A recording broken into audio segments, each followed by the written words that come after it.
Hello अस्सलाम वालेकुम मेरे शेरो, उम्मीद करते हैं आप लोग एकदम सही से होंगे और जो मैंने होमवर्क दिया है ना, जो डीपीपीज आपको मिल रही है वो आप कर रहे होंगे।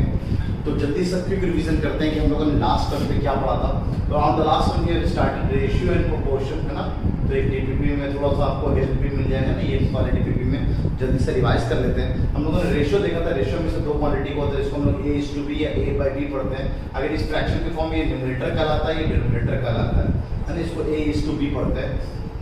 इसका दूसरा नाम एंटीसीडेंट, इसका दूसरा नाम कॉन्सिक्वेंट होता है। ये सेम का भी हो सकता है रेशियो, या डिफरेंट क्वांटिटीज का भी हो सकता है रेशियो, है ना। उसके बाद हमने कहा था कि यहाँ पे ए और बी को जो ऑर्डर लिखा है उस ऑर्डर को सही तरह से इसी अंदाज में लिखना सही होगा। अगर इसको आपने उल्टा लिख दिया तो दोनों रेशियो अलग कहलाएगा, ठीक है। उसके बाद फिर हम लोगों ने रेशियो का इक्विवेलेंट रेशियो देखा था। दो रेशियो को हम इक्विवेलेंट कहेंगे अगर वो दोनों सेम लिखे हो ना, दोनों सेम लिखे हैं, या डायरेक्टली आपने रेशियो में सर्टेन नंबर से कुछ मल्टीप्लाई कर दिया है, डिवाइड कर दिया, तो रेशियो चेंज नहीं होता, रेशियो वही रहता है ना। A by K और B by K करते तब भी रेशियो चेंज नहीं होता है। और दो रेशियो को हम सेम ही बोल सकते हैं। रेशियो अपने सिंपलेस्ट फॉर्म में होगा जब उसको फर्दर किसी नंबर से डिवाइड नहीं कर सकते। जैसे 2/3 लिखा है, इसको मैं फर्दर और डिवीजन नहीं पॉसिबल है। इन दोनों का HCF इनडायरेक्टली अगर 1 आ रहा हो तो उस रेशियो को हम लोग सिंपलेस्ट फॉर्म में कहते हैं। उसके बाद हम लोगों ने कंपैरिजन ऑफ रेशियो देखा था कि रेशियो को हम लोग कंपेयर करने के 3 तरीके हैं। Either we can compare by making the denominator same और by making the numerator same, और या फिर क्रॉस मल्टीप्लाई करके भी हम लोग कंपेयर कर सकते हैं चीज़ों को। और उसके बाद एक बहुत अच्छी बात मैंने बताई थी, अगर न्यूमरेटर डिनोमिनेटर से बड़ा होगा तो उस केस में जो भी क्वांटिटी होती है A/B वो 1 से बड़ा होता है, और अगर न्यूमरेटर छोटा हो जाए डिनोमिनेटर से तो उस केस में जो क्वांटिटी होती है वो 1 से छोटी होती है। और अगर न्यूमरेटर डिनोमिनेटर दोनों बराबर हो जाए तो उस केस में जो रेशियो होता है वो हमेशा 1 के बराबर होता है। ये बहुत खास बात थी। उसके बाद हम लोगों ने प्रोपोर्शन शुरू किया था, जहाँ हमने देखा था कि प्रोपोर्शन बेसिकली दो रेशियो को अगर हम बराबर कर दें तो उसको हम लोग प्रोपोर्शन बोलते थे, जो कि इनडायरेक्टली A/B = C/D के बराबर था।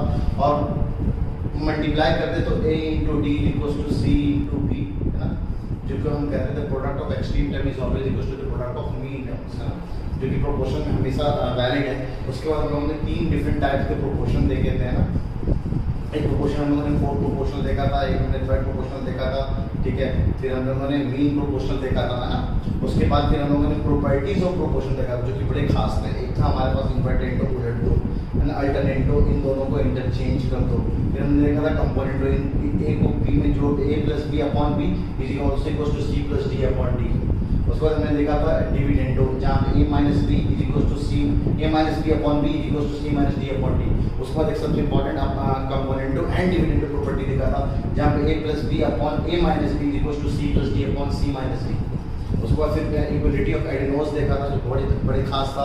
ये सब चीज़ों को हम लोगों ने लास्ट में देखा था, इस पर बेस करीबन 5-6 सवाल किए थे, ठीक है। तो टाइम वेस्ट ना करते क्योंकि आज एक टॉपिक हम लोगों को पढ़ना है, दैट इज परसेंटेज। जल्द से जल्द हम लोग शुरू करते हैं। पहले डीपीपी नंबर 3, बेसिक मैथमेटिक्स का डीपीपी नंबर 3, ठीक है। बेसिक मैथमेटिक्स चैप्टर का, है ना, डीपीपी नंबर 3,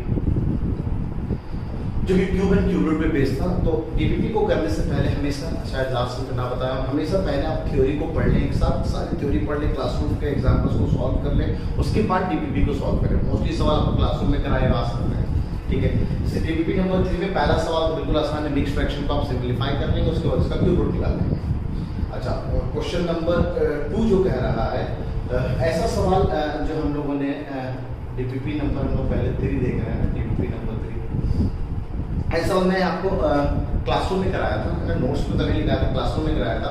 1/3 D1, सही है। तो मैंने शायद याद तो हम लोगों ने एक प्रॉपर्टी बताया था ना, क्लास एग्जाम्पल में ही हम लोगों ने देखा था कि अगर एक ऑड नंबर लेंगे तो 1 के क्यूब के बराबर है। उसके बाद अगले 2 ऑड नंबर 3 और 5 को जोड़ेंगे तो 8, जो कि 2 के क्यूब के बराबर है।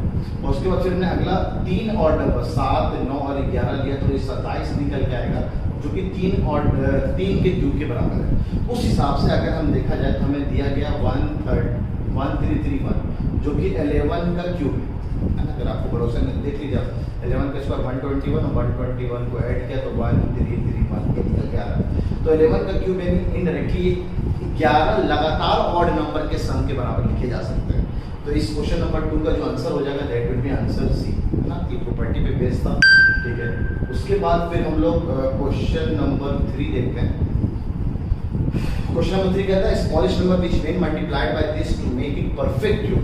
इसमें से हम क्या मल्टीप्लाई करें कि ये हमारा परफेक्ट क्यूब बन जाए। तो इसके लिए तो सिंपल है सर कि आपको प्राइम फैक्टराइज ही करना पड़ेगा। तो सबसे स्मॉलेस्ट 2 से काट रहे हैं इसको, 2 से काटा तो ये 6 हुआ, 17 का ये 8 हो गया, 15 का ये 7 हो गया, 19 का ये 9 हो गया, 12 का 6 हो गया। फिर से हमने इसको 2 से काटा, ये 3 हो गया, ये 4 हो गया, 3 हो गया, ये 9 हो गया, 16 का 8 हो गया। फिर से हमने इसको 2 पे काटा, ये 1 हो गया, ये 14 का 7 हो गया, ये 1 हो गया, ये 19 का 9 हो गया और ये 18 का 9 हो गया। फिर हमने इसको अब 2 से तो ये जाने वाला नहीं है, अब बचा नंबर देखते 9 से 8, बिल्कुल यानी 3 से कट रहा है। तो 3 से काटा तो ये 5 बार में है ना, 21 यानी 7 बार में, और ये 3 और 3। फिर से 3 से काटते तो ये 3 से कट रहा है 1 बार में, 27 का 9, 1 और 1। और फर्दर फिर से ये 3 से कट रहा है 18 यानी 6, 11 यानी 3 और 21 यानी 7। और फिर से ये अब जो कट रहा है 637, 18 1 और 11 2, 637 ये 3 से तो नहीं कट रहा है ना, क्योंकि आप देखिए एडिशन ऐड नहीं आ रहा, 4 से नहीं कट रहा, 5 से नहीं कट रहा, 6 से नहीं कट रहा, 7 से काट के देखते हैं। 7 से कट रहा है ना, 7 × 9 = 63 यानी 1 है ना। अब आगे जो नंबर है 91 को हम फर्दर अगर 7 से काटे तो 7 से कट रहा है तो 7 1 बार में और 21 13, तो ये निकल के आ रहा है। अब ये फर्दर ना 13 जब टाइम होगा तो हम यहीं पे रुक जाएंगे। यानी we can write this quantity as 2 2 2 3 3 3 7 7 × 30। अब इसको हम अगर क्यूब बनाना चाहें, परफेक्ट क्यूब बनाना चाहें, तो आपको स्मॉलेस्ट नंबर मिलता है। जैसे हम लोग परफेक्ट स्क्वायर में करते हैं तो यहाँ भी सेम काम करेंगे। क्यूब के लिए ये क्यूब 3 का पेयर, ये 3 का, यहाँ पे 3 का पेयर कटर तो एक साथ दे देंगे। यहाँ पे 2 13 कट रहा है ना, तो ये 13 का स्क्वायर ये 169 है ना, मल्टीप्लाइड बाई 7, तो 7 से मल्टीप्लाई करेंगे। 7 9 63 3 7 6 42 42 और 6 48 का 8 7 कम 7 7 7 11 ना, तो 11 83, तो आंसर डी हो जाएगा इसका ना। तो ऐसा सवाल लोगों ने परफेक्ट स्क्वायर वाली कर रखे थे क्वेश्चन नंबर 2। क्वेश्चन नंबर 4 एकदम आसान है। रेशनल नंबर पहले सिंप्लीफाई कर लीजिएगा। ये कट रहा है 2 से काटने के बाद बड़ा आराम दिख रहा है 27 और 125, तो ये 27 × 3 3/5 आंसर ये हो जाएगा। क्वेश्चन नंबर 5 जो है, क्वेश्चन नंबर 5 जो है वो आपसे कह रहा है 3 नंबर रेशियो तो पढ़ चुके हैं आप, 1:2 and their sum of their cubes is, यानी आप क्वेश्चन नंबर थोड़ा सा 5 दिखा देता हूँ। 1:2:3 के फॉर्म में, तो एक को हम x माने तो दूसरे को 2x और तीसरे को 3x मानना पड़ेगा। अब इन सब का cube, sum of their cube is, यानी x का क्यूब प्लस 2x का क्यूब प्लस 3x का क्यूब इज इक्वल टू दे रखा आपको 98784। तो उन सब नंबरों का सम पूछा गया है, this is equals to what, सही है, that is sum of numbers. तो एक अच्छा ये चलिए कर ही लेते हैं। This is 8x cube plus 27x cube is 98784। 27 plus 8 is 35, 35 plus 1 is 36, 36x cube is 98784, x cube is equals to 98784 divide by 36। इस 36 से डिवाइड कर लीजिएगा, आपको x मिल जाएगा, x मिलते ही यहाँ का मल्टीप्लाई कर लीजिएगा तो आपका आंसर आ जाएगा ना। Question number 5। क्वेश्चन नंबर 5 के बाद क्वेश्चन नंबर जो है हमारे पास क्वेश्चन नंबर 7 है। वैसे क्वेश्चन नंबर 6 तो आसान है, इसमें आप पहले मल्टीप्लाई कर लीजिए उसके बाद पेयर निकालिएगा तो आपको आसान आ जाएगा। क्वेश्चन नंबर 7 इसलिए अच्छा है क्योंकि यहाँ पे जो चीज़ें लिखी हुई जिस फॉर्मेट में वो शायद बच्चों को क्लिक ना करें। 6 के power 2/3 into cube root of 6 के power 7 divide by cube root of 6 के पावर 6, क्यूब रूट ऑफ 6 के पावर 6। तो आप समझिए ये जो लिखा हुआ है उसको हम कल को मैंने बताया था nth रूट ऑफ a अगर लिखा होता तो a के पावर 1/n हो जाता है। तो अगर इस बात को 6 के पावर 2/3 है तो हम उसको कैसे लिख सकते हैं, 6 के पावर 2 इंटू 1/3। और एक प्रॉपर्टी आप पढ़ोगे एक्सपोनेंशियल प्रॉपर्टी में, a के पावर m के पावर में n हो तो इन दोनों को मल्टीप्लाई कर सकते हैं, या n को अंदर n को बाहर ले जा सकते हैं। इन दोनों को मल्टीप्लाई, इन दोनों को मल्टीप्लिकेशन है, इसका उल्टा m को हम अंदर ला सकते हैं, 2 को हम अंदर ला सकते हैं, तो 6 का स्क्वायर के पावर 1/3 लिख सकते हैं। अब ये 1/3 इनडायरेक्टली हम लिख सकते हैं 6 का स्क्वायर का क्यूब रूट, तो बस ये इनडायरेक्टली लिखा हुआ है 6 के स्क्वायर का cube root multiplied by cube root of 6 के power 7 divide by cube root of 6 के पावर 6। अच्छा ये cube root 7 nth root of a into nth root of b, हम इसको direct nth root of a into b लिख सकते हैं। ये प्रॉपर्टीज हैं सर्ट्स के अंदर, सब हम लोग देखेंगे ना। सर्ट्स वाला पार्ट पूरा ना square cube square root cube root वाला सबका पार्ट समझ लो ना। तो बस उसी प्रॉपर्टी को हमने मल्टीप्लाई कर दिया, तो क्यूब रूट ऑफ 6 का स्क्वायर प्लस इनटू 6 के power 7 divide by cube root of 6 के पावर 6। तो यहाँ पे 6 के पावर 9 3 3 के पेयर के हिसाब से 6 के पावर 3 बाहर आएगा, यहाँ पे 3 3 के पेयर के हिसाब से 6 के पावर 2 बाहर आएगा, तो 3 और 2 1 6 बच जाएगा, तो इसका आंसर 6 हो जाएगा। तो यहाँ तक जो भी बता लीजिए। तो बढ़ते हैं क्वेश्चन नंबर 8। और काफ़ी कुछ सवाल लगता है इसमें यार। क्वेश्चन नंबर 8 9 ही रह गया, 9 10 11 12 14 15 16 वैसे 25 सवाल थे, काफ़ी प्रैक्टिस करने के लिए आपके लिए अच्छा है।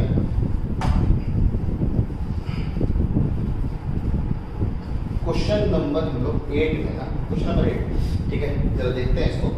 क्वेश्चन नंबर 8 जो कह रहा है, अच्छा ये स्क्वायर रूट वगैरह सबका सिंप्लीफिकेशन 2 के पावर 4 स्क्वायर रूट दिया हुआ है, and this is cube root of 6 के power 4 and fourth root of 2 के पावर 8 लिखा हुआ है।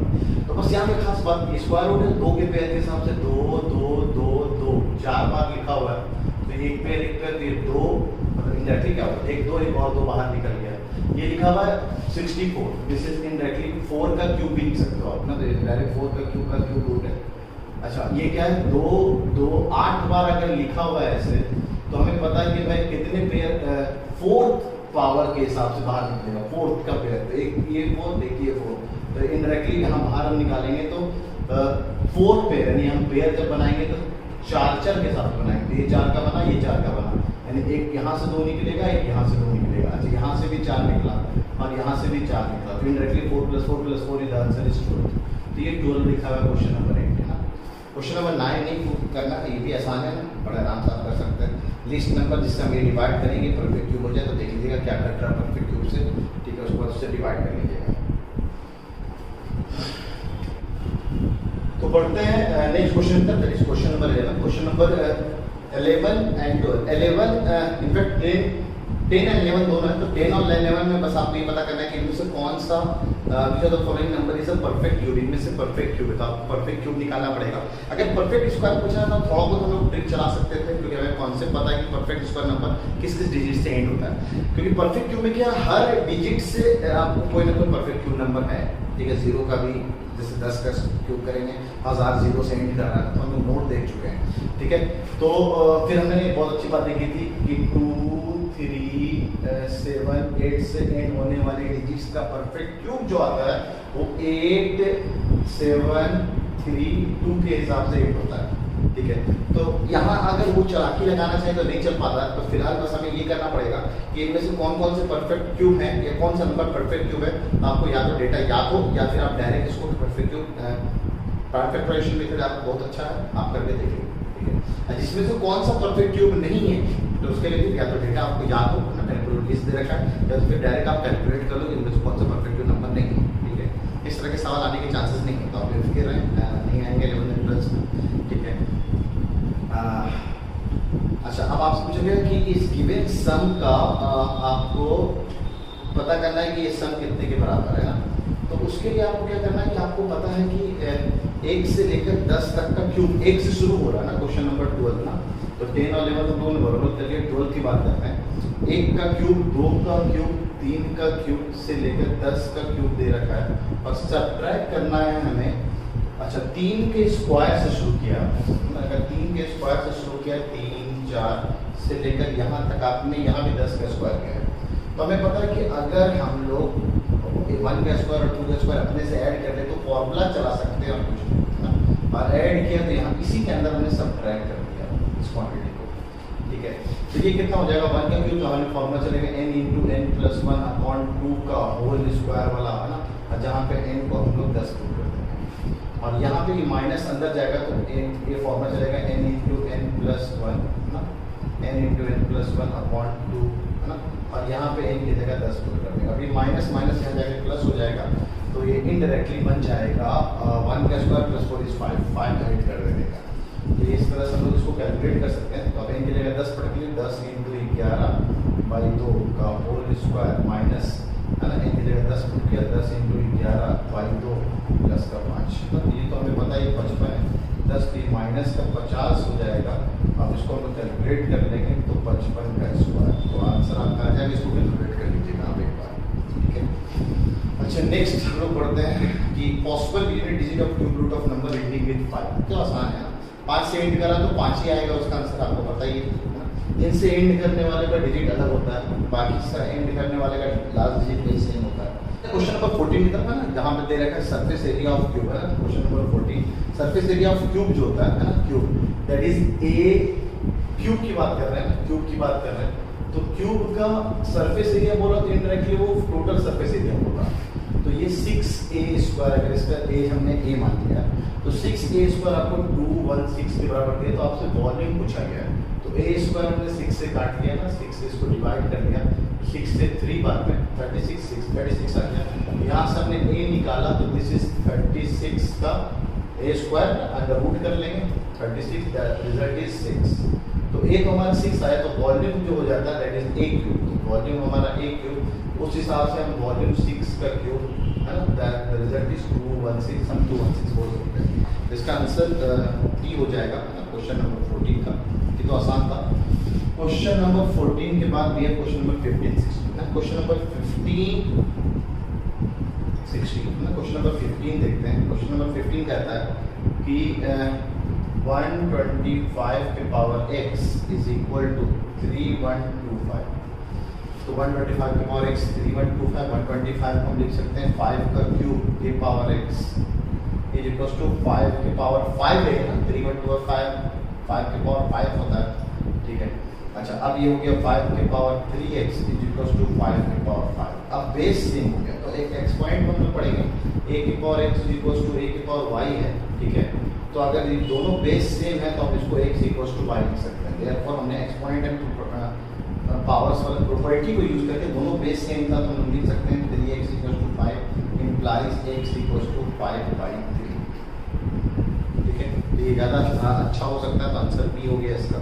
क्वेश्चन नंबर 16 की अगर हम बात करें, क्वेश्चन नंबर 16 जो है और क्वेश्चन नंबर 18 एक बार 9th एंट्रेंस में आया हुआ है हाल फिलहाल में इस तरह का सवाल, तो आपको इसमें क्यूबिंग करना पड़ सकता है, ठीक है।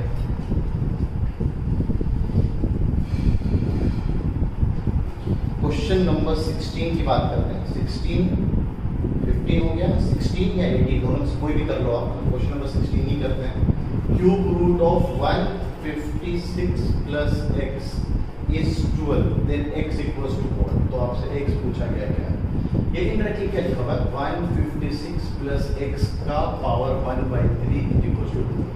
अगर हम दोनों तरफ क्यूबिंग कर लें, क्यूबिंग बोथ साइड, ये इक्वेशन का सवाल है, cubing both sides, this is 156 plus का x 1/3 का होल क्यूब, और ये हो जाएगा 12 का क्यूब।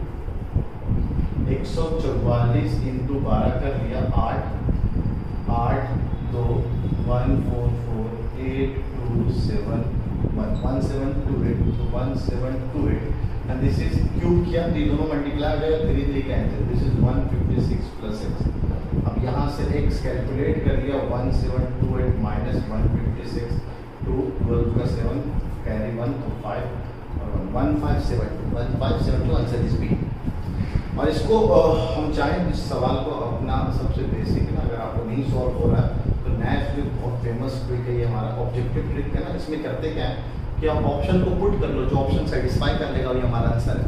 1570 पटक के देखा क्या ये इसके बराबर आ रहा था, नहीं आ रहा तो आंसर नहीं होगा। जिस तरह से आप चेक भी कर सकते हैं ऑप्शन के साथ भी। क्वेश्चन नंबर 16 और क्वेश्चन नंबर 18 जितने भी इक्वेशन वाले सवाल सब ऑब्जेक्टिव ट्रिक से बन जाते हैं ना। 16 के बाद वी हैव, अच्छा 24 है तो बीच के सवाल में और देख लेते हैं। 17 और 17 तो आसान है, क्यूब रूट निकालना है ना, परफेक्ट क्यूब नंबर दे रखे बड़ा आराम है, ठीक है। 19 में अगर निगेटिव नंबर का क्यूब लेंगे तो निगेटिव आएगा, ये ऑलरेडी मैं बता चुका हूँ। 20 में मिक्स फ्रैक्शन को सॉल्व करेंगे है ना, पीछे तो बोलेंगे sir cube of N integer, integer मतलब परफेक्ट क्यूब नंबर लिखा हुआ है ना, तो 1024 टाइप दिख रहा है मेरे को, ठीक है। कि इसका आंसर 1024 नहीं आएगा, 512 आएगा ना, हाँ। तो 21 का आंसर सी हो जाएगा, ठीक है। अच्छा सिमिलरिटी हम लोग 22 नंबर का सवाल कर चुके हैं। 23 वाला भी आसान है, बस आप पॉइंट उड़ाओ नीचे ना 0 पर डालो। 24 सवाल अच्छा इसलिए है क्योंकि इसमें आइडेंटिटीज की जरूरत पड़ेगी ना। देखने में आपको लग रहा होगा कि ये क्यूब का सवाल है, तो ये क्यूब का ये क्यूबिक आइडेंटिटी लगा है यहाँ पे डिवाइडेड बाय 2.3 का होल स्क्वायर एडेड 0.69 प्लस 0.09। अगर कोई बंदा सोचेगा कि भाई इसका क्यूब निकालते हैं, उसको सिंप्लीफाई करते हैं, इसका स्क्वायर निकालते हैं, सिंप्लीफाई करते हैं, तब तो क्या आप उसको ऐसे देखो, क्या हम इसको ऐसे लिख सकते हैं, दिस इज 2.3 का क्यूब एंड दिस इज 0.3 का क्यूब। सही से देखा, 0.3 का क्यूब करेंगे तो 27, 1 2 3 3 डिसिमल से इधर आएगा, तो बिल्कुल सही लिखा हुआ है। अच्छा, ये जो लिखा हुआ दिस इज 2.3 का स्क्वायर प्लस दिस इज 0.3 का स्क्वायर, और इन दोनों को मल्टीप्लाई करेंगे तो 0.69 आ जाएगा। 2.3 इंटू 0.3 मल्टीप्लाई करेंगे तो 0.69 आ जाएगा। तो ये इनडायरेक्टली क्या लिखा हुआ है, अगर मैंने a को 2.3 बोल दिया, b को मैंने 0.3 बोल दिया, तो ये लिखा हुआ a cube minus b cube divide by a का square plus a into b plus का b का स्क्वायर। और a cube minus b cube अगर आपको याद है तो बहुत अच्छी बात है, ये हम लोग पढ़ेंगे जाकर एक्टिविटीज के अंदर, ये a minus b into a square plus b square plus ab के बराबर होता है, a cube minus b cube. और ये इनडायरेक्टली लिखा हुआ a square plus ab plus का b स्क्वायर, तो ये और ये कैंसिल हो गया, तो ये इनडायरेक्टली a माइनस b के बराबर है। और a हमने माना था 2.3 और माइनस कर लिया 0.3, द रिजल्ट इज 2। तो ये इतना सिंप्लीफाई करने जाते हैं आप, मतलब इनको कैलकुलेट करते फिर करते हैं, बेटर होता है कि आप सिंप्लीफाई करके इसको आंसर निकाल सकते हैं। The correct answer is 2। ऐसे सवाल है आपके एंट्रेंस में आने के ज़्यादा चांसेस होते हैं। ठीक है, 25 ये तो आसान है, सबका क्यूब रूट आपको पता है, उसको कैलकुलेट करके आंसर कर लेंगे। तो यहाँ तक जो भी कुछ आता है आप बता लीजिए, तो हम नेक्स्ट डीबीपी नंबर 4 पे पढ़ते हैं।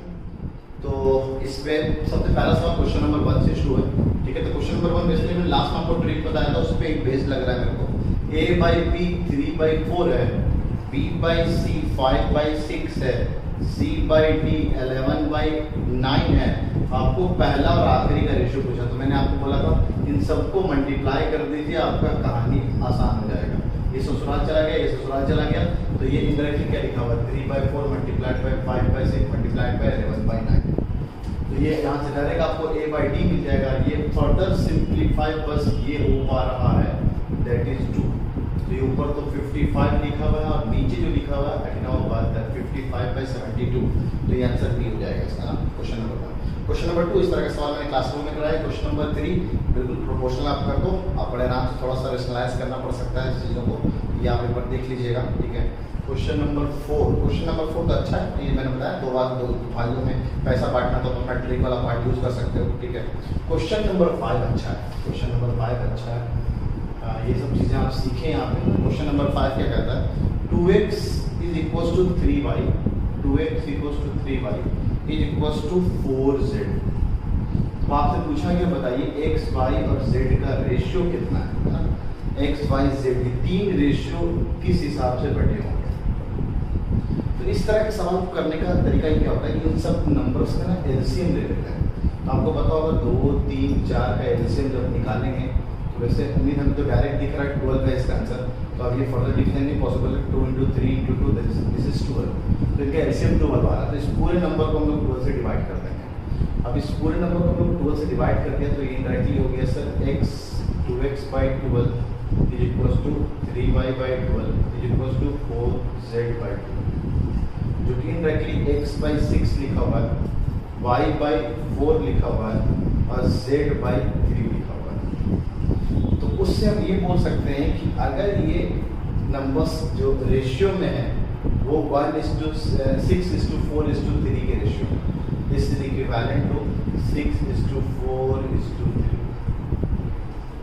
अच्छा, आप अगर सोचेंगे सर जो कम नंबर मल्टीप्लाई हो रहा होगा वो सबसे छोटा होगा, बिल्कुल नहीं, वो उतना ही बड़ा नंबर होगा, क्योंकि इसको कम मल्टीप्लाई करने से ये जाके बराबर हो जा रहा है। तो ये ज़्यादा मल्टीप्लाई करना पड़ा यानी सबसे छोटा नंबर है।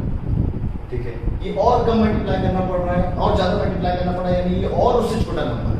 तो इस तरह का सवाल करने का सिंपल तरीका कि एलसीएम ले लीजिए, एलसीएम लेने के बाद जो नीचे लिखा होगा यहाँ पर 5 होना चाहिए, नीचे लिखा होगा वही हमारा इसका रेशियो हो जाएगा। Question number 5। Question number 6, question number 6 तो आसान है ना, what must be added to each term. तो मान लेते x ऐड कर लेते, थोड़ा सा हल्का सा हिंट दे देते क्वेश्चन नंबर 6 का।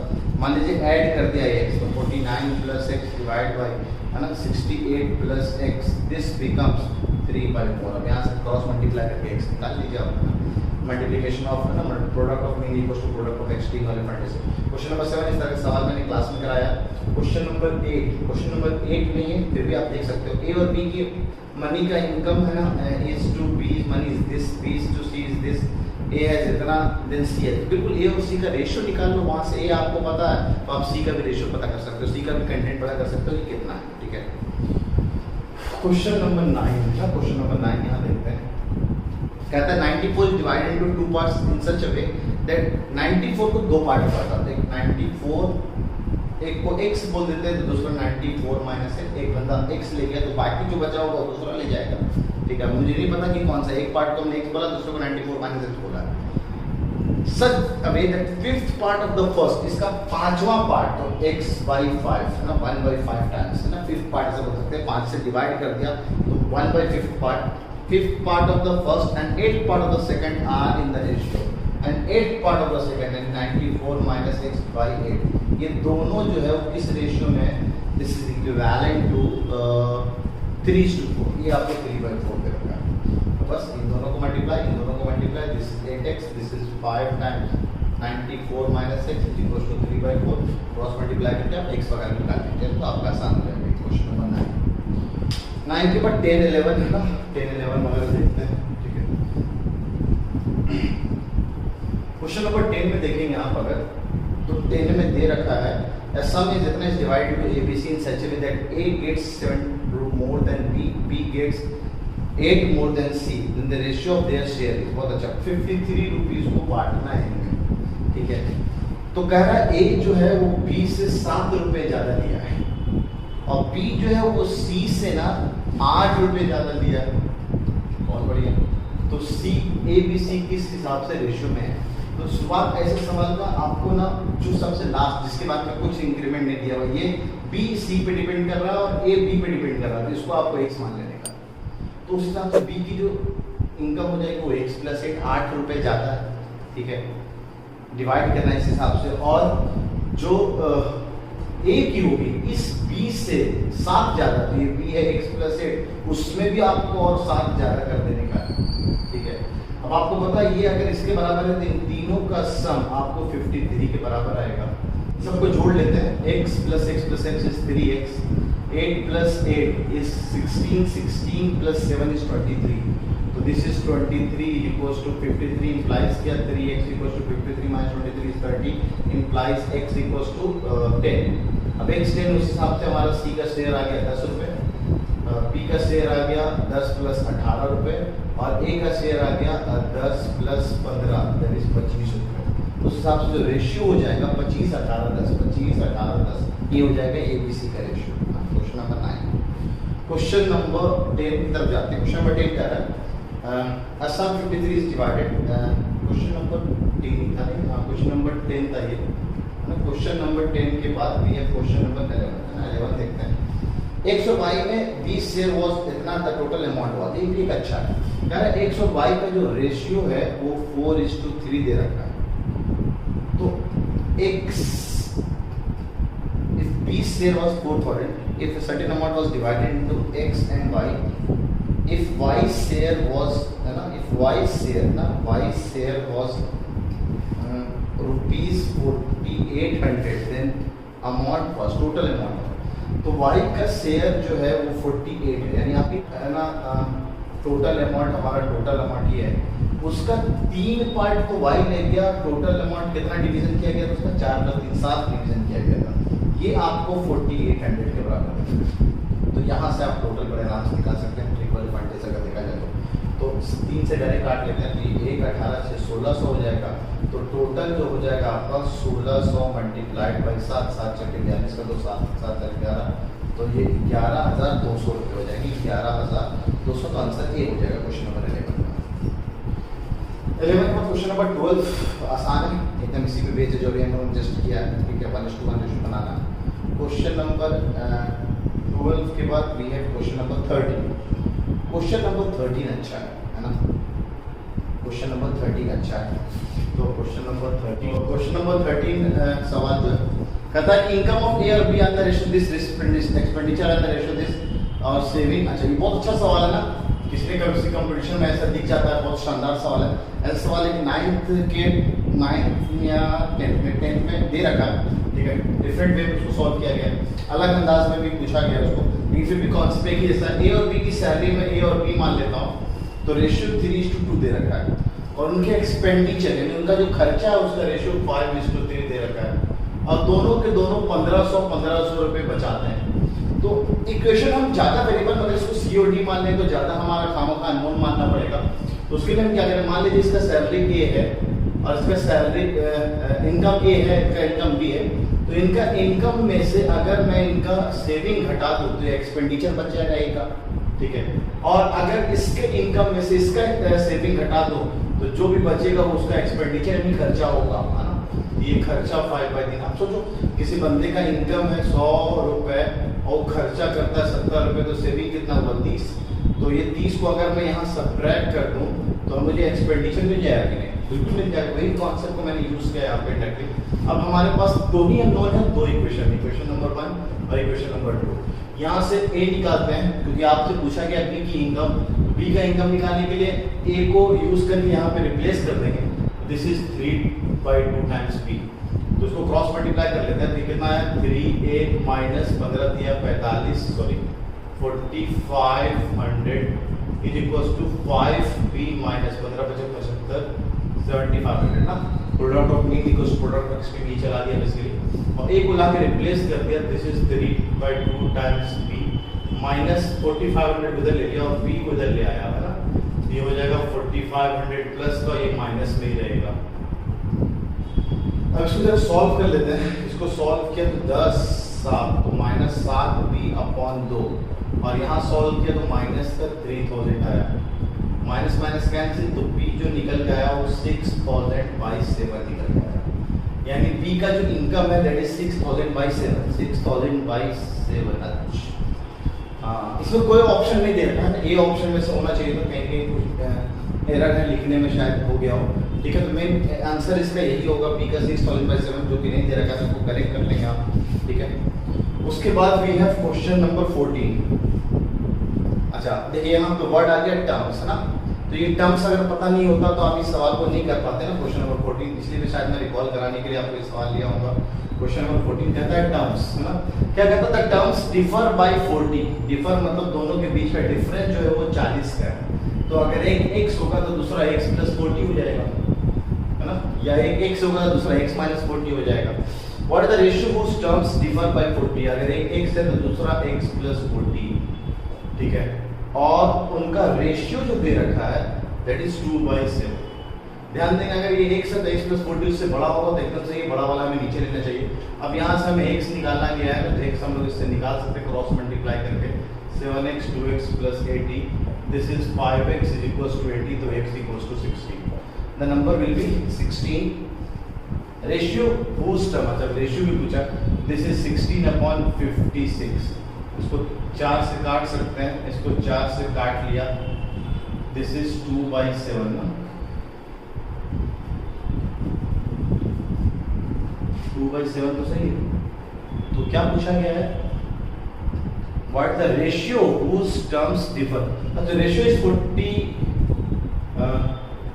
x was 16/56 16/56, तो a हो जाएगा ना आंसर, ना, क्योंकि फर्दर सिंपलीफाइड फॉर्म में दिया है नहीं, तो ये खामोगा सिंपलीफाई करने की जरूरत नहीं है, तो answer is a 16/56। Okay. Question number 14 बाद 15 तो इस तरह का सवाल मैंने क्लास में कराया। 16 एक अच्छा सवाल है, इस तरह का सवाल आगे भी मैं कराऊंगा जब मैं एक्सपोनेंट्स पावर्स वाला पार्ट कराऊंगा। जब भी आपको 3 क्वांटिटी बराबर दे रखा हो, है ना, जैसे यहाँ पे 3 क्वांटिटी अपने बराबर दे रखा है आप ना, और आपसे पूछा है a + b + c/c कितना होगा, तो फर्स्ट उस क्वांटिटी को ना k के बराबर मान लो और सबको k से इक्वेट कर दो। तो a/3 = k, b/4 = k, c/7 = k। अब यहाँ से हम a निकाल सकते हैं 3k के बराबर, यहाँ से हम b निकाल कर सकते हैं 4k के बराबर, यहाँ से c निकाल सकते हैं 7k के बराबर, और लाके यहाँ पे पटक दिया, a की जगह 3k 4k और 7k और divided by c that is 7k। सबको जोड़ दिया तो 14k/7k, k चला गया ससुराल, तो आंसर 14/7 दैट इज 2। ये बड़े आराम से इस तरह के सवाल बना सकते हैं। क्वेश्चन नंबर 16 के बाद क्वेश्चन नंबर 17। अच्छा 17 जो दे रखा है a plus B upon a minus B की वैल्यू दे रखी है आपको 1:5। आपसे a square minus B square upon a square plus B square का रेशियो पूछा है। तो कहीं से मेरे को a बाई बी पता चल जाए तो हम ये बड़े आराम से निकाल सकते हैं, क्योंकि अगर इसको हम बी स्क्वायर से ऊपर नीचे डिवाइड कर ले तो ये a बाई बी का whole square minus B square cancel हो जाएगा, और ये फिर से a बाई बी का whole square plus B square cancel हो जाएगा। तो यहाँ से कहीं हम a और b लगा सकते हैं। बिल्कुल सर, कंपोनेंटो एंड डिविडेंडो चला के इन दोनों को जोड़ दिया तो a plus B added with a minus B, और इन दोनों को ऊपर वाला को लिखा और नीचे वाले को सब्ट्रैक्ट किया तो minus a plus minus plus का b बन जाएगा।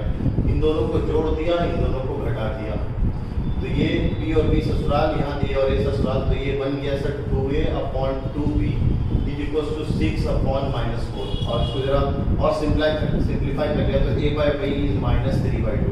अब इसको यहाँ यूज कर लिया तो -3/2 का होल स्क्वायर -1 -3/2 का whole square plus 1, this is 9/4 -1, 9/4 plus 1, मेरे वाले फ्रेंड से 4 गया तो 5/4, 4 गया तो 13/4, 4 कैंसिल हो गया तो 5/13 जीरो आंसर है ना। ये बड़ा आसान था, 5/13 सी आंसर। ठीक है, कॉन्सेप्ट पता हो तो कर सकते थे। क्वेश्चन नंबर 18 लिखने का पीछे मेन रीजन ये होगा इस नाम का मेन काम चला के होगा क्वेश्चन।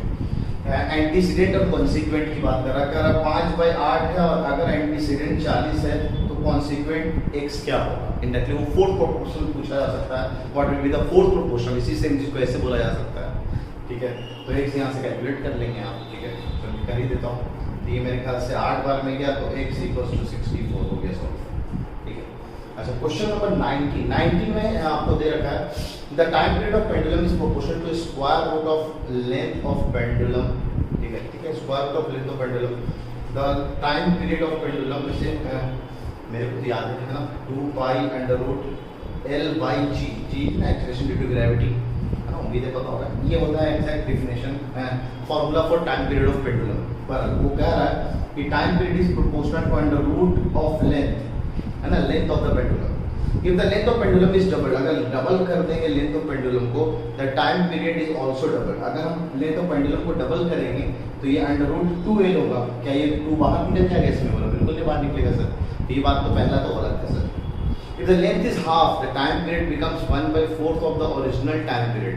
अगर लेंथ को हम हाफ करेंगे तो the time period is 1/4, यानी अगर उसको आधा करेंगे तो वो 1/4 हो जाएगा। बोला नहीं सर, अगर आप इसको आधा, लेंथ को आधा कर दे तो L/2, तो टाइम पीरियड भी रूट से तो बाहर निकला ही नहीं, तो ये टाइम पीरियड भी 1/4 नहीं होगा। अच्छा, अगर इसको अगर ट्वाइस बोला जाता तो अंदर 4 टाइम्स करोगे। अगर हम कल को लेंथ को 4l कर देते तो ये डायरेक्टली 4 बार आता तो 2 टाइम्स अंडर रूट l, तो उस केस में हम बोल सकते थे कि ट्वाइस हो जाता। अगर ये 1/4 करना होता तो यहाँ पे 4 बार लाने के लिए 16 टाइम्स डिवाइड करना चाहिए, तब वो 1/4 हो जाता। तो इसमें दोनों स्टेटमेंट मेरे ख्याल से गलत लग रहे हैं, तो बोथ आर फॉल्स। तो ये बहुत तो आंसर सी हो जाएगा इस केस में। और क्वेश्चन नंबर 20 का तो ऑलमोस्ट चीज़ें मैंने क्लासरूम में डिस्कस किया हुआ। ठीक है, तो इस तरह से हम लोगों ने दोनों डीपीपी डिस्कस कर लिए हैं। तो आज का लेक्चर ना परसेंटेज वाला पार्ट हम लोग शुरू करते हैं। अस्सलाम वालेकुम, वेलकम बैक, है ना। तो परसेंटेज शुरू करते हैं, बहुत छोटा टॉपिक है परसेंटेज। ठीक है, वैसे आप अगर 8th लेवल में देखें तो आपको परसेंटेज का एप्लीकेशन बहुत सारे हैं, है ना।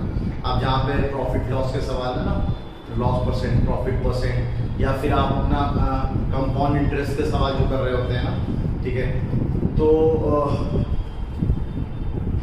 वहाँ पे जो आप रेट परसेंट वगैरह जो दे रखा होता है ना, ठीक है, तो उस तरह के सवाल अगर आप सोचेंगे कि हायर क्लासेस में आएंगे तो ऐसा बिल्कुल नहीं है, बिल्कुल नहीं आएंगे। तो आप 9th इंटरेस्ट का अगर उसको रिवाइज करना चाहते हैं तो वो वाला पार्ट आप अपने तरफ से देख लेंगे। मैं बस बेसिक परसेंटेज आपको बता रहा हूँ, उससे थोड़ा बहुत सवाल आपको दिख जाएगा डीपीपी में, तो प्रैक्टिस के लिए आपके लिए इनफ हो जाएगा। ठीक है, कि भाई एक टॉन की पॉपुलेशन इतनी है, वो इतने रेट से इंक्रीज कर रही है, तो 10 साल बाद कितनी पॉपुलेशन होगी, इस तरह के सवाल आपको डीपीपी में दे रखा है मैंने। ठीक है, तो वहाँ को अलग अंदाज में देख लेंगे हम लोग, है ना। अगर कोई ट्रिक वगैरह तो वहाँ पर आराम से देख लेंगे हम लोग। ठीक है, वहीं पर मैं एक्सप्लेन कर दूँगा डीपीपी के पार्ट में, यहाँ पे ज़्यादा कुछ हम लोग डिस्कस करेंगे। फिलहाल तो परसेंटेज के फॉर्म में, है ना। अगर देखा जाए तो परसेंट बेसिकली एक नंबर है जो कि इनडायरेक्टली एक रेशियो होगा divided by ratio of fraction of 100 है ना। जैसे वैसे तो आपको मेरे ये सिलेबस पता होगा तो परसेंट को यूजुअली तो इससे दिखाते हैं, और x% होता है वो x/100 होता है। ये है मेन डेफिनेशन। यानी कल को अगर मैं बोलूँ 25% तो आप बोलोगे sir that is indirectly 25/100 that is 1/4, और सर 1/4 तो 0.25 भी होता है।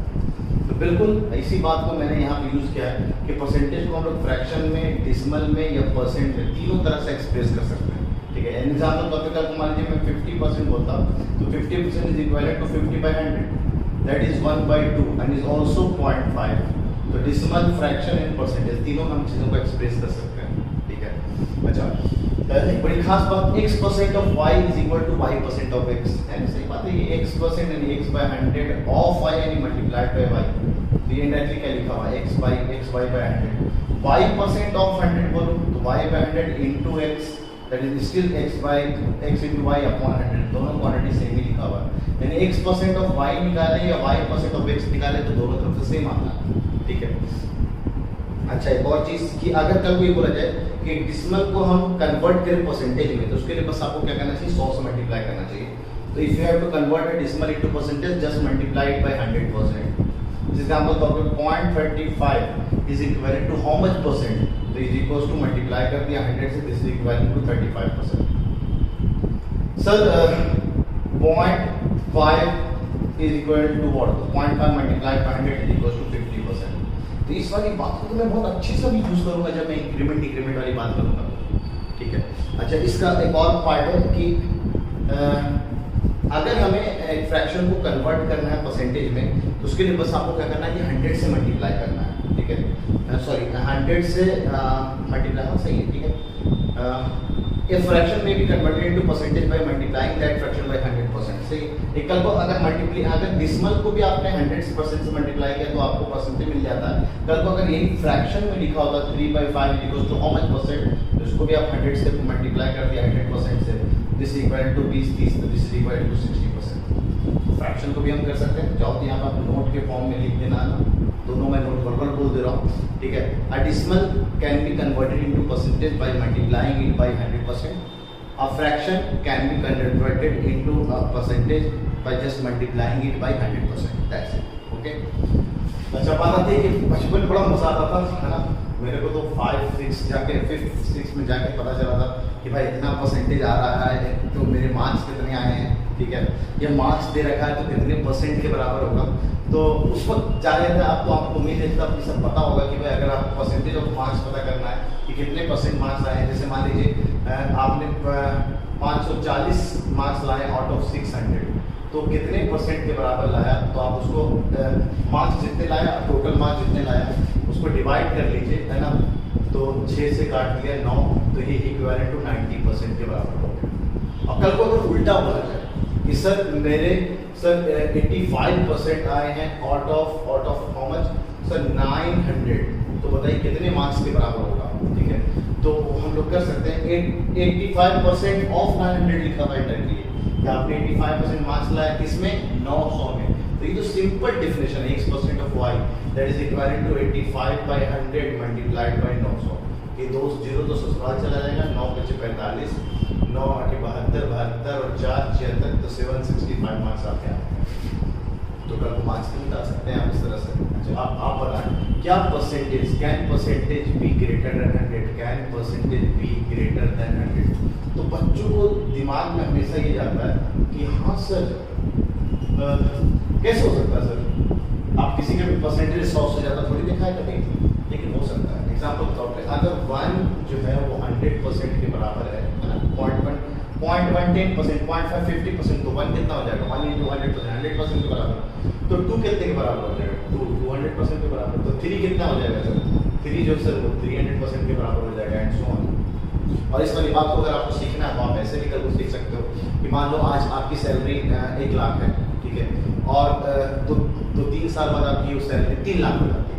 तो आपकी सैलरी 3 लाख हो गई, अभी कितनी है 1 लाख, तो कितना परसेंट का इंक्रीज हुआ, तो final minus initial upon initial कितनी थी 1 लाख मल्टीप्लाइड बाय 100।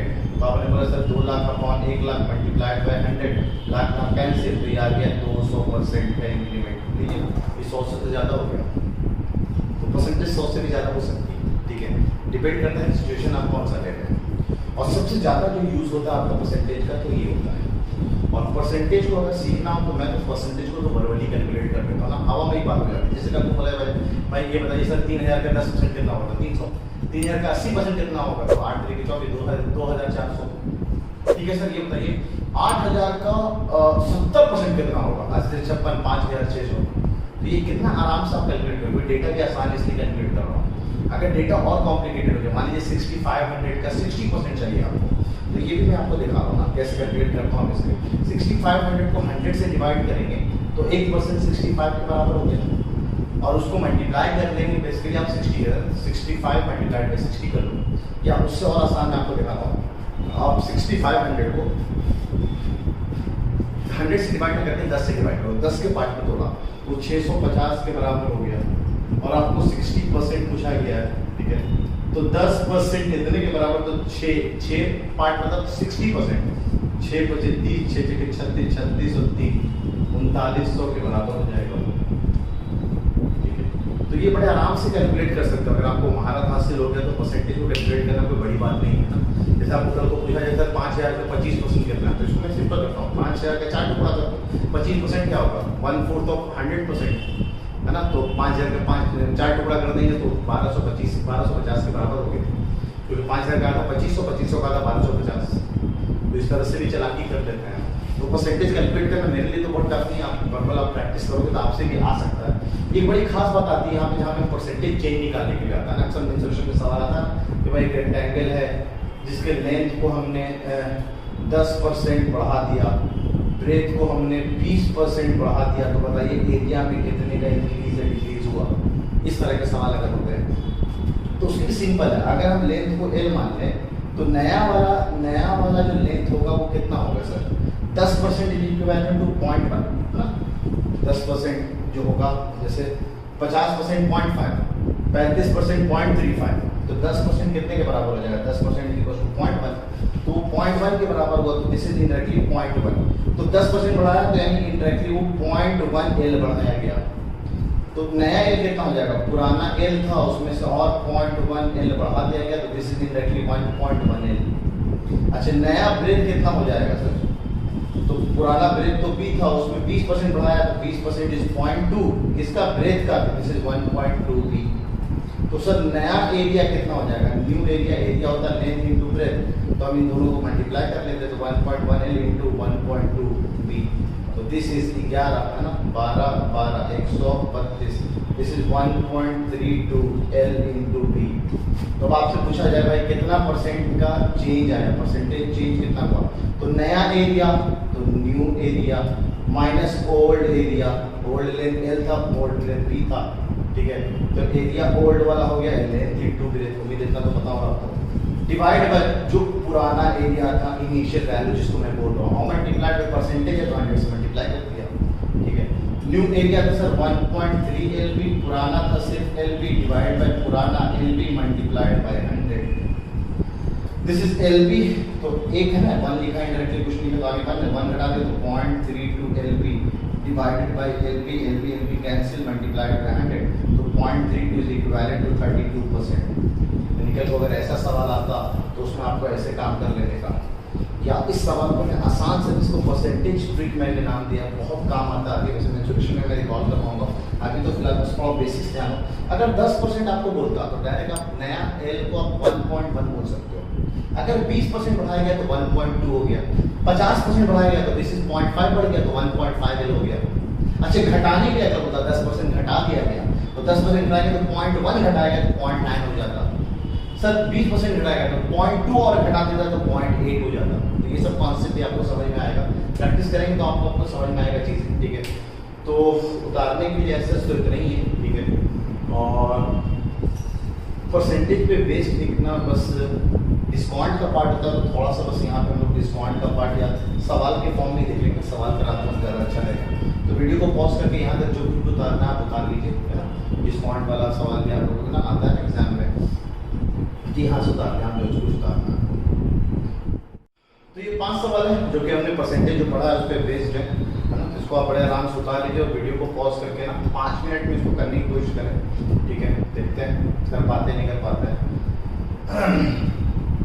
चलिए मैं चलता हूँ सॉल्यूशन की तरफ ना। क्वेश्चन नंबर 1 का सॉल्यूशन ना, कहता है रेक्टेंगुलर फील्ड है जिसके लेंथ को field is increase by 50%। Length को हमने 50% बढ़ा दिया है ना। ये डिक्रीमेंट शो कर रहा है, ये इंक्रीमेंट शो कर रहा है ना, ये एरो, ठीक है। तो घबराएंगे नहीं, ठीक है सर। प्लस माइनस का कॉन्सेप्ट बताना रह गया तो हमें सीख जाएंगे हम लोग।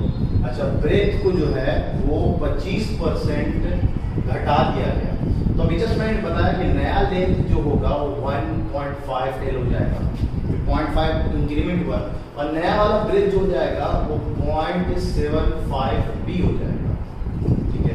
तो उस हिसाब से नया वाला जो एरिया हो जाएगा, new area, that will B 1.5 L into 0.75 B। तो दिस इज 1575 5।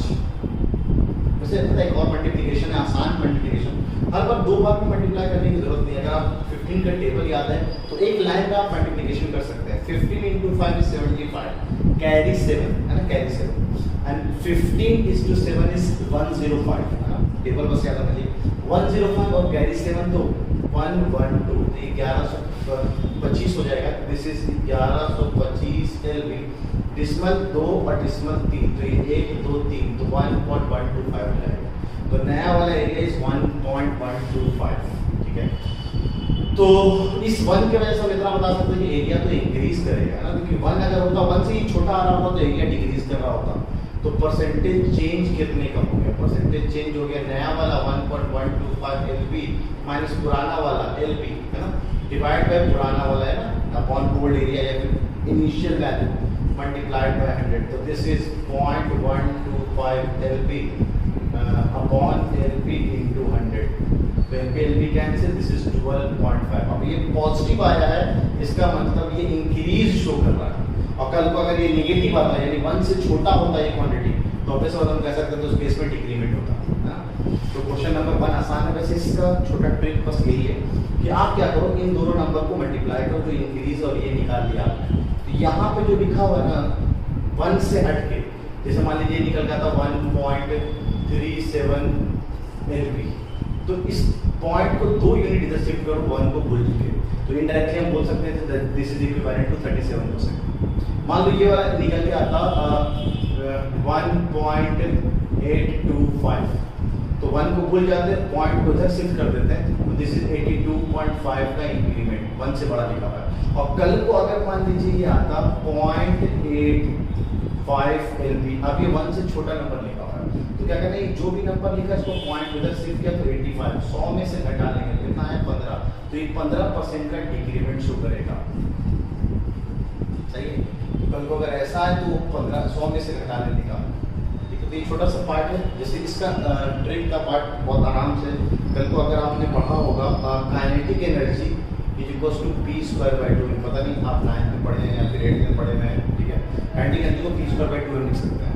अब मैं अगर आपसे बोलूं कि भाई अगर मैंने मोमेंटम को 10% बढ़ाया है तो काइनेटिक एनर्जी कितना बढ़ेगा, तो नया वाला मोमेंटम हो जाएगा 10% के हिसाब से 1.1 p, तो 1.1 p का square, this is 1.21 p² upon 2m, तो जो काइनेटिक एनर्जी होगा वो 21% बढ़ जाएगा, 21%। तो बड़े आराम से अगर ये वाला कैलकुलेशन आपको दिमाग में आता है तो बहुत जल्दी कर सकते हैं। मान लीजिए मैंने मोमेंटम को 20% बढ़ाया, तो 20% मतलब 1.2 का स्क्वायर इज 1.44, तो 1.44 यानी 44% बढ़ जाएगा। सेम अगर 10% घटा दिया तो ये बन जाएगा 0.9 का स्क्वायर इज 0.81, तो 100 में से कितना 81, तो 19 का 19% घट जाएगा। तो ये सब का ट्रिक्स आप बड़े आराम से तरह सवाल कर सकते हैं। मैं आपको इसका पूरा महारत हासिल कर पाऊंगा जब मैं मेंसुरेशन आपको पढ़ाऊंगा, तभी आप घबराएं नहीं। अगर सीख गए ये वाला पार्ट बहुत अच्छी बात है, नहीं सीखे तो पूरा एक परसेंटेज ट्रिक करके ना, चैप्टर ट्रिक है ना, जिसमें तरह तरह के परसेंटेज के इंक्रीमेंट और डिक्रीमेंट वाले सवाल ऐसे यूट्यूब में सॉल्व करते हैं, ठीक है। तो मैं आपको सिखाऊंगा मेंसुरेशन के अंदर। अगर अभी सीखनी है तो ये कॉन्सेप्ट मैंने थोड़ा और एलिब्रेट करके तरह तरह के सवाल करके आपको सिखाना है, ठीक है। दिस वाज क्वेश्चन नंबर 1, तो इसका आंसर हो जाएगा 12.5% का इंक्रीमेंट, आंसर बी, ठीक है। क्वेश्चन नंबर 2 की हम बात करते हैं।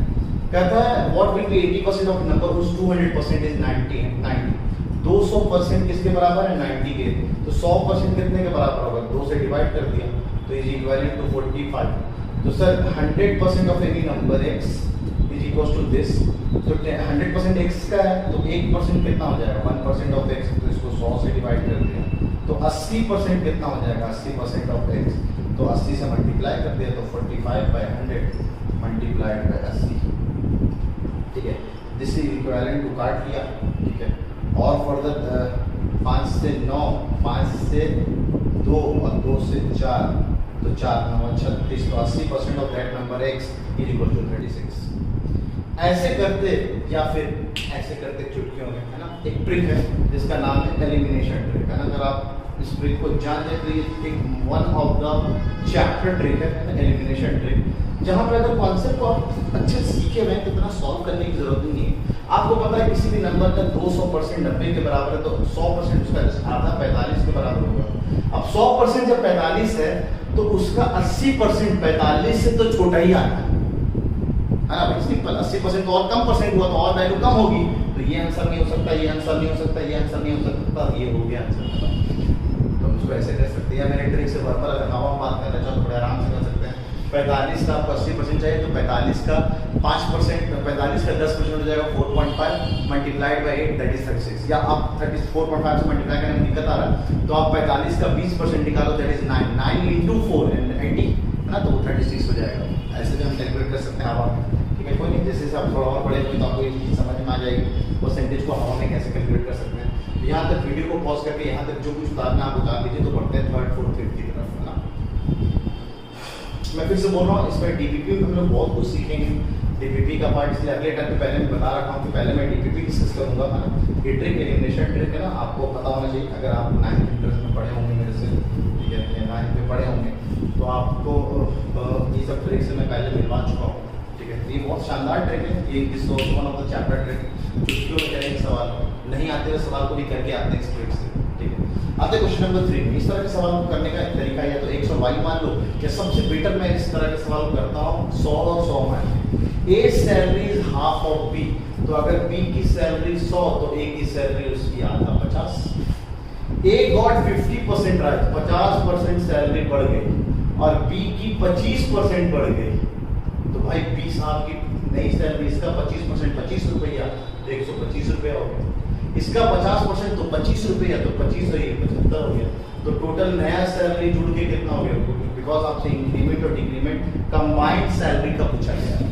दोनों का इंक्रीज हुआ तो ओवरऑल सैलरी भी सम भी इंक्रीज हो जाएगा। ये 200, पुराना सैलरी कितना था 150, तो परसेंटेज इंक्रीज या डिक्रीज कितने का हुआ सर, तो फाइनल वाज 200, इनिशियल वाज 150, तो डिवाइड बाय 150 हुआ ना, multiplied by 100, this is 50, 150 multiplied by 100, ससुराल गया, ससुराल गया, है ना। और 5 से काटा तो 3, तो this is 100/3 that is equivalent to 33 1/3%, तो द आंसर इज बी।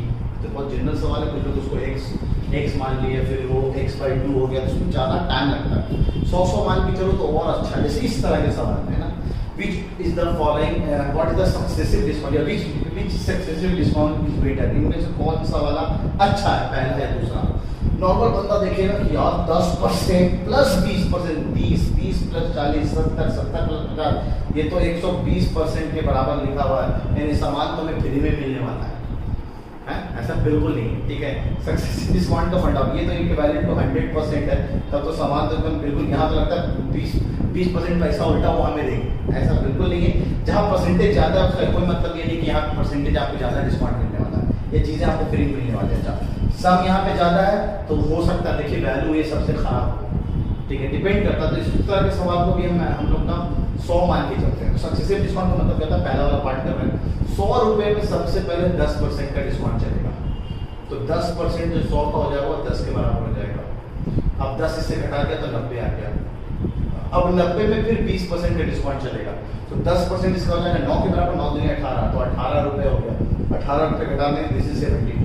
अब 72 में 40% का डिस्काउंट चलेगा, तो 40% 7.2 का 4 टाइम्स, दिस इज 8 7 चौके 28, तो दिस इज 28.8।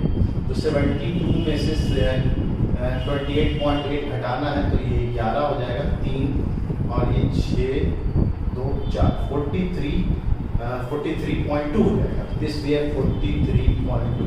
अब इसमें चलेगा 50% का डिस्काउंट, यानी इसका जस्ट आधा, ये हो जाएगा 2।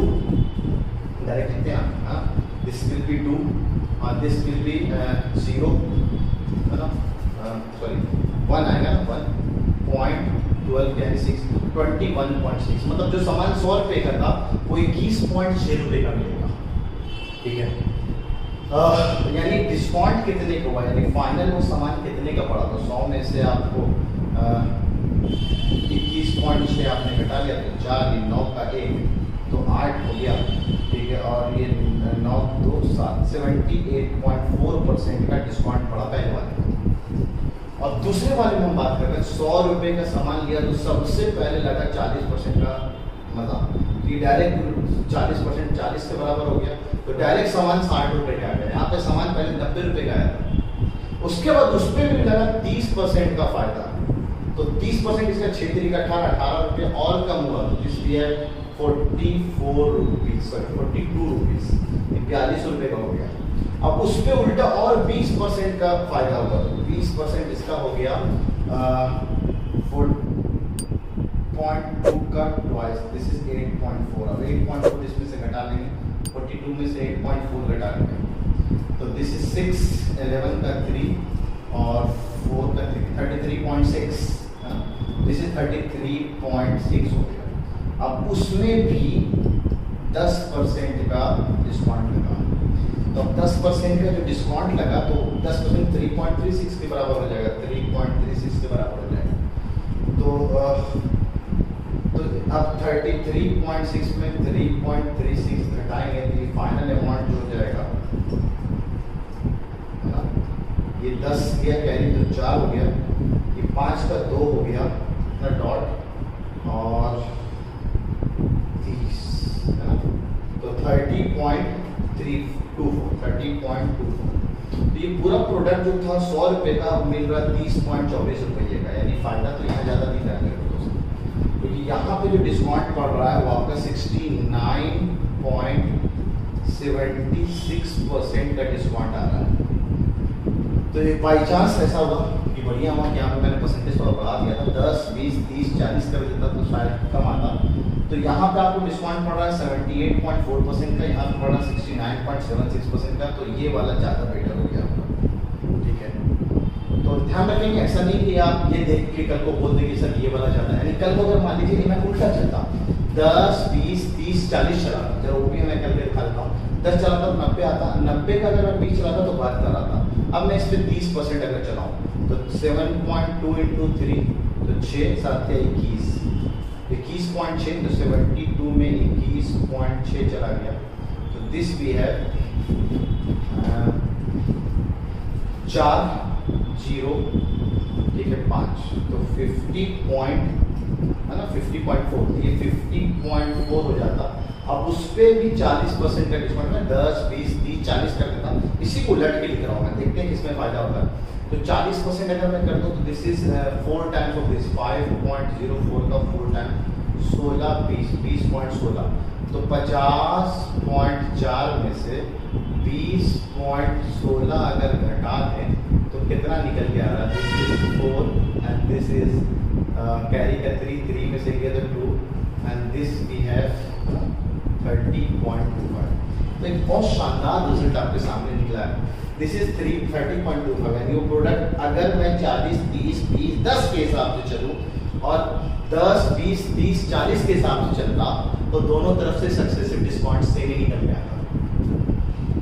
बहुत अच्छी बात है, कल को 10 20 30 40% का डिस्काउंट चलिए, 40 30 20 30 10 का चले, दोनों तरफ से फायदा एक ही है, बराबर ही पड़ेगा आपको। वो डिस्काउंट 69.76% का होगा।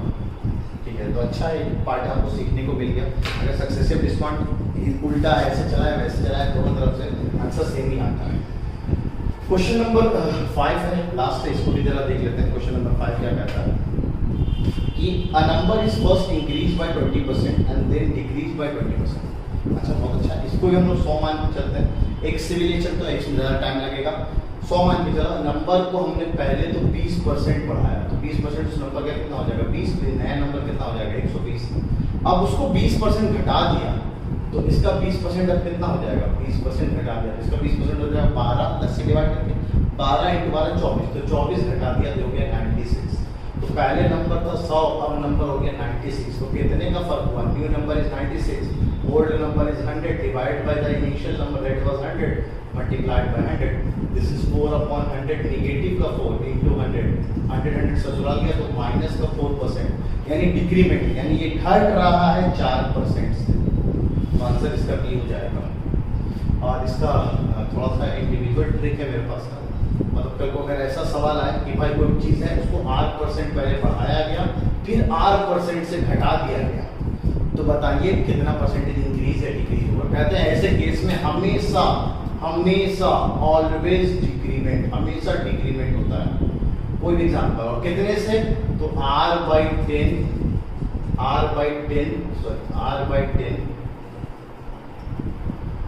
होल स्क्वायर परसेंट, इतना परसेंट का हमेशा डिक्रीमेंट होगा। भरोसा नहीं तो आप चेक कर लो, अभी आपको कहा गया था 20%, तो 20/10, तो 20/10 काटा 2, तो 2 का स्क्वायर कितना है 4% का डिक्रीमेंट होना ही होना है। कल को मान लीजिए पूरे क्वांटिटी को मैं 30% से बढ़ाता हूँ फिर 30% से घटाता, 30% बढ़ाया तो 30/10, 0 0 कैंसिल, 3 का स्क्वायर 9, 9% घट जाता। भरोसा नहीं तो चेक करके देख लेते हैं, 100 में से 30% बढ़ाया तो 130, और 130 का 30% घटाया दैट इज 39, 39 घटा लिया तो दिस इज 91, तो वो नंबर 91 हो गया। देखिए 9% का मेरा क्या करेंगे, तो बड़े आराम से आप इस तरह के सवाल, अगर छोटा सा ये ट्रिक आपको बताओ, if a number is first increase by R% and then is decrease by R%, then the final result will always be a decrement of R/10 का होल स्क्वायर परसेंट, इतने परसेंट का हमेशा डिक्रीमेंट होता है। ठीक है, तो काफ़ी कुछ आज हमने सीखा है, और भी बता रहा हूँ फिर भी DPP भी आपको इसके साथ अटैच हो जाएगा। DPP भी हम लोगों ने करेंगे, है ना, परसेंटेज पे बेस एक पूरी DPP है। ठीक है, पहले DPP डिस्कस करेंगे तो काफ़ी कुछ चीज़ें और जो रह गया वो हम लोग सीखेंगे। ठीक है, आज के लिए एक चॉकलेट सवाल करते हैं ना, चॉकलेट सवाल।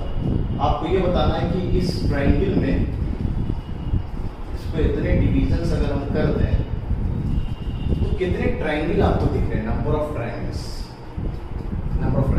ढूंढिए आप, है ना। बहुत लोग बोलते हैं सर 7, कोई बोलता है 10, तो करेक्ट आंसर क्या है मैं आपको विद आंसर बताता हूँ। देखिए हर आदमी को 7 तो दिख रहा होगा, 1 2 3 4 5 6 और सबसे बड़ा वाला 7। अब मैं और आपको दिखाता हूँ, 7 तक तो दिख गया, अगर इसको मैं मीडियन मानूँ, दिख रहा है लाइन में होता है, एक इधर भी ट्रायंगल है एक इधर भी ट्रायंगल है, तो 8 और 1 9, इसको माने तो 9 8 9 10 और 11, इसको माने तो 12 और 13, तो आंसर 13 भी बच्चे बोलते हैं। वैसे करेक्ट आंसर इसका 16 है। एक ये भी छोटा सा ट्रायंगल बन रहा है, एक ये भी छोटा सा ट्रायंगल बन रहा है, और एक ये भी छोटा सा ट्रायंगल बन रहा है, तो इसका आंसर जो है दैट इज 16।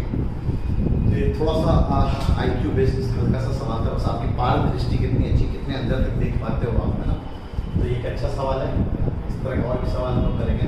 तो आज बस इतने रखते हैं, है ना। आप अपना ख्याल रखें, दुआओं में याद रखें, माँ बाप का ख्याल खैरियत रखें। ठीक है, मिलते हैं अगले टक पे। अल्लाह हाफ़िज़।